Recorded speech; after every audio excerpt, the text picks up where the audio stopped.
Anyway, in 1946, we were training for the first post-war carnival, which was going to be held at Scarborough. The chap came running on the beach singing out "Shark Attack," Florida, and the chap's been grabbed by a shark. I called out to Link Harris. I said, told him about the shark attack, and he got Mr. Fletcher's T-model Ford and got the ambulance kit from the ambulance room. They raced off up the beach to Florida. We should have taken 5 people so that someone could handle a harpoon, but we just went off with a crew of 4 rowers and myself on the sweep. The stroke was Dave Mitchell, and we had Bob Ramsey and Mark Poser, and I can't think who the other one was. I think it was Johnny Glidden. And we raced off up to Florida. We found out after the shark had bitten this chap.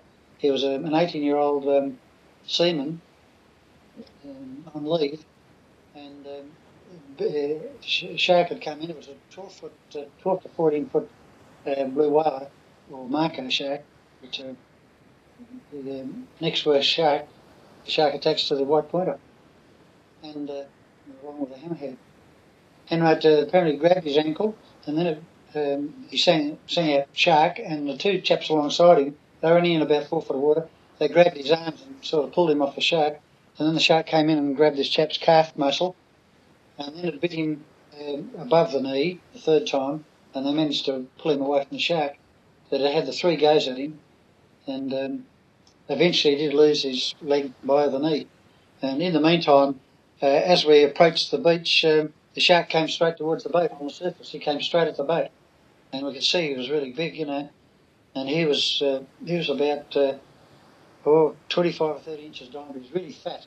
And Mark Poser, we should have had a 5th member. So Mark he was in the bow, and Mark pulled his oar across, and I told him to man the harpoon, and I manoeuvred the boat pretty close to the shark. It was swimming away from us, and I got the bow of the boat almost touching the shark's tail, and Mark let fly, and he missed. Mark had a shot and missed, and Dave said, "Let me have a go." So I manoeuvred the boat up close to the shark again, and he was still swimming around on the surface because he tasted blood, and he let drive, and he hit it in the middle of the back, and we had the line coiled up in a box. We had about 300 yards of surf line.